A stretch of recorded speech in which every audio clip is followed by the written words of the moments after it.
Quand on s'intéresse à l'investissement en bourse, à l'argent et ce genre de choses, on se rend rapidement compte d'une chose, c'est que ce sont des sujets qui sont ultra larges en fait. Je m'en rends compte moi-même aussi. Je ne peux que survoler les sujets, d'où en partie mes disclaimers également dans chacune des vidéos. Je sais que les investisseurs belges en ont un petit peu marre, mais ça reste important pour la prévention, pour les fraudes. Tu as peut-être vu ma vidéo là sur les TikTok et les faux comptes de moi et tout ça. L'idée c'est que quand je parle d'économie, quand on parle d'investissement et tout, un sujet en amène un autre et en amène un autre. Tu connais peut-être l'histoire du carré magique de Kaldor. Est-ce que ça te parle? C'est un économiste en fait qui avait mis au point un carré mis comme ça et qui est parfait, tu vois, avec 4 côtés identiques, un carré donc, l'un avec le PIB, la croissance du pays, un autre avec l'inflation, le chômage et aussi la balance commerciale, les échanges avec les autres pays. Et il explique en gros que si tu tires sur un des éléments, en fait ça fait bouger les autres. Par exemple, tu veux lutter contre l'inflation, donc tu vas essayer de diminuer au maximum les prix, ou en tout cas empêcher qu'il monte, ce qui va faire un peu une politique plus difficile et qui va faire que les entreprises vont moins vendre. Donc comme elles vont moins vendre, ça va créer plus de chômage et ensuite ça va toucher moins de croissance. Et en fait, dès que tu fais quelque chose, ça enclenche d'autres éléments. Et c'est un peu l'idée ici.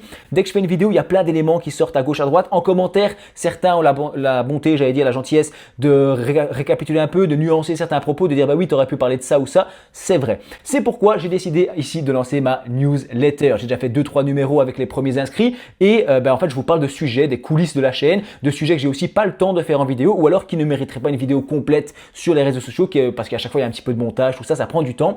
Et j'ai un travail fixe à côté, tu le sais sans doute. Et donc, YouTube passe un peu au second plan. Je suis aussi père de famille, j'ai des enfants. Ici, mon épouse s'en occupe gentiment pour moi et donc ils sont en bas. Mais souvent, je suis aussi avec eux tout seul et donc je peux pas commencer à faire des vidéos avec des enfants qui crient autour, tu vois. C'est pas possible. Par contre, je peux écrire un petit article sur mon ordi et vous envoyer un petit mail avec un récap d'informations qui m'ont intéressé ou un thème que je trouve intéressant, que j'ai envie de tester avec vous et ensuite peut-être en faire une grosse vidéo. Parce qu'une vidéo, même si on dirait des fois que je suis un petit peu à la cool, c'est quand même beaucoup de travail, c'est beaucoup de préparation, c'est de la recherche, c'est de la confrontation d'idées pour essayer de ne pas dire trop n'importe quoi non plus, tu vois. Même si je reste généralement assez large dans mes sujets, que je ne vais pas trop en profondeur et que ça reste général parce que je veux aussi que ce soit vulgarisé et ça reste YouTube, les réseaux sociaux. Je pense que il y a un peu tout le monde qui peut tomber là-dessus et il faut rester assez simple, assez basique. Même si ça m'intéresserait de creuser certains sujets puisque plus j'avance dans mes vidéos, plus les sujets ont été explorés et plus j'ai envie d'aller loin sur certaines choses. Donc oui, je ferai des vidéos de plus en plus complexes à certains moments, mais je pense que le format mail est aussi bon pour ça. En fait, c'est différent. C'est un format écrit avec une petite image, avec pourquoi pas un petit livre, un PDF à télécharger, un petit Excel. Par exemple, je travaille sur un Excel pour calculer ses plus-values en bourse. Pourquoi pas envoyer ça via mail. Je sais pas, une promotion. J'ai fait une formation, tu le sais sans doute, IB 360, la formation, la seule à ma connaissance sur les réseaux sociaux pour les investisseurs belges, 100% belges, sur l'investissement en bourse, crypto-monnaie, etc. avec les règles belges et tout ça. Mais bref, elle est fermée puisque depuis la mi-novembre, les places sont complètes. Je fais ça à peu près 50-60 personnes à la fois parce que sinon c'est un peu trop lourd à gérer. Je suis tout seul évidemment, encore une fois, tu connais un peu l'histoire. Et donc je vais réouvrir des places ici en janvier, pas de panique, pour un nouveau lot d'élèves qui pourront tester ça aussi. Mais tu vois, ça fait différents angles d'analyse et de contenu différents pour la chaîne YouTube et l'univers Goteco. Tu as les vidéos YouTube classiques qui sont assez pédagogiques, format horizontal. C'est pour moi mon réseau préféré. C'est pour ça que c'est sur celui-là que je passe le plus de temps, n'est-ce pas? Puisque je trouve que tu as toujours un truc à apprendre. Moi, j'adore ce genre de vidéos. Tu te dis toujours, voilà, j'apprends un truc à gauche, à droite. Et moi, j'essaie de faire des vidéos comme ça où j'ai appris un truc et donc je vous le transmets dans une vidéo et j'espère que ça fait aussi tilt chez vous. Et puis, même, c'est des formats qui sont un peu plus construits et les gens, ils se disent, ok, tiens, je vais me renseigner sur quelque chose, tu vois. Puis après, j'ai aussi une chaîne TikTok, mais ce sont des contenus différents. Sur TikTok, c'est beaucoup plus spontané. Par exemple, j'ai vu une actu, mais je sais pas en faire une vidéo, j'ai pas le temps et c'est trop chaud, tu vois, le temps va passer. Donc, hop, je prends mon téléphone, je fais un petit TikTok vite fait. C'est pas très bien fait, hein. Pourtant, ça fonctionne pas trop mal puisque comme le sujet n'est pas énormément traité en Belgique et que peut-être qu'il y a quelques-uns qui ont TikTok et qui me connaissent de YouTube, ça marche pas trop mal. Il y a quand même quelques personnes qui regardent ça aussi. Et donc, j'ai supprimé tous mes shorts de YouTube. Je ne sais pas si tu as remarqué. J'en faisais un petit peu à l'époque. Je mettais ça sur TikTok et YouTube. Et puis, je me suis dit, punaise, c'est vraiment deux trucs différents. Je vais rester vraiment sur des formats longs sur YouTube et arrêter de me diluer dans des formats courts. Et puis, troisième angle, j'ai ma formation eBay 360. Là, c'est beaucoup plus carré. On est dans un cercle fermé. Il n'y a pas de réseaux sociaux, YouTube, etc., de notifications. Non, on est dans un environnement prévu pour ça. Et donc, c'est des vidéos qui sont aussi différentes et un environnement complètement différent. Et quatrièmement, maintenant, on avance. On est sur la newsletter, donc le format mail où je peux partager des choses que j'ai pas forcément la possibilité de faire sur les réseaux sociaux. Quand je publie un post sur YouTube, par exemple, eh bien, les gens, il n'y a pas beaucoup de gens qui le voient. C'est normal, c'est le jeu des algorithmes. Il ne va pas proposer, par exemple ici, j'arrive à 20 000 abonnés, il ne va pas proposer mon post à 20 000 personnes. Ben non, ce serait ridicule. Donc, il te le propose à 200, 300 personnes et il voit si les gens interagissent avec le post et ensuite, si c'est le cas, il le propage un peu plus, mais il va jamais le montrer à tout le monde. Si je fais une vidéo news annonce, il va jamais la montrer à tous mes abonnés. Et c'est normal, sinon ce serait ingérable si je devais te montrer toutes les vidéos de toutes les chaînes auxquelles tu es abonné. Ce serait pas possible. On est d'accord, hein?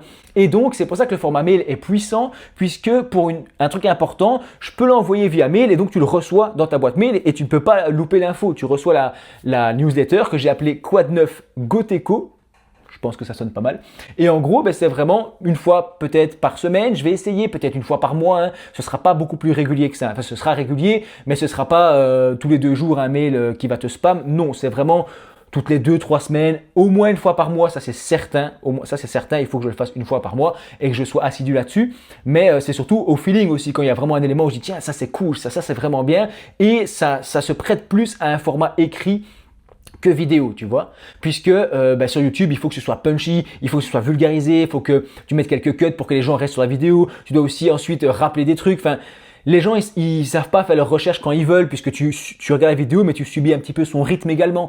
Tandis que par mail, tu peux lire, tu fais ah ok, ah tiens ça c'est intéressant, ça veut dire quoi ce mot, je vais aller voir. Tu es à ton rythme puisque tu suis le petit article. C'est assez court ce que je fais dans ma newsletter pour ceux qui ont déjà testé. C'est le moment, s'il vous plaît, de me le dire en commentaire, de me dire tiens moi j'en ai pensé ça, moi j'ai trouvé que c'était cool ou que c'était moins bien.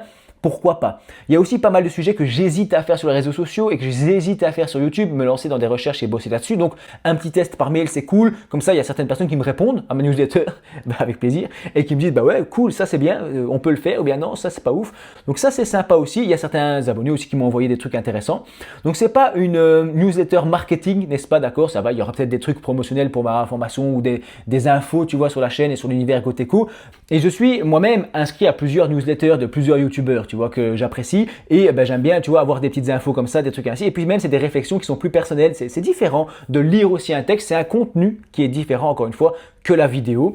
Et pour s'inscrire maintenant, parce que c'est le plus important, c'est évidemment le premier lien en description. Tu peux visiter mon site, le Goteco Store, site un peu pauvre où il y a 2 produits uniquement. Au moins, tu as vite fait le tour. Il y a d'abord le e-book 10 portefeuilles d'investisseurs célèbres en bourse. Donc ça, c'est inspiré d'investisseurs comme Warren Buffett, Ray Dalio, etc. Et c'est ce que moi, j'aurais bien aimé voir quand j'ai commencé, avoir un petit lexique avec quelques mots de vocabulaire sur la bourse et surtout des exemples de portefeuilles pour me dire, tiens, qu'est-ce qui existe, comment ça peut se faire. Donc tu peux t'inscrire à ça, le télécharger et en fait tu es automatiquement inscrit à la newsletter Quad 9 Goteco. C'est pas beaucoup plus compliqué que ça en fait. Tu vas sur le premier lien en description qui te ramène, généralement je le mets en premier commentaire aussi épinglé, qui te ramène sur mon site goteco.be. Tu jettes un petit coup d'œil, tu fais oh c'est pas trop mal pour un débutant. Et tu vas ensuite sur l'e-book, tu t'inscris, tu le reçois par mail et là tu es officiellement et automatiquement inscrit à la newsletter Quad 9 Goteco. Tu fais partie de l'univers Goteco au-delà de YouTube. Bref, c'était l'occasion d'en parler une fois en vidéo puisque j'en parle parfois en commentaire ou des trucs comme ça, mais c'est pas toujours très clair. Au moins ici, les choses sont dites. J'espère que cette vidéo un peu plus familière t'a plu et t'a inspiré. Je te souhaite d'excellentes fêtes de fin d'année, un joyeux Noël et je te dis merci d'avoir regardé ma vidéo jusqu'au bout.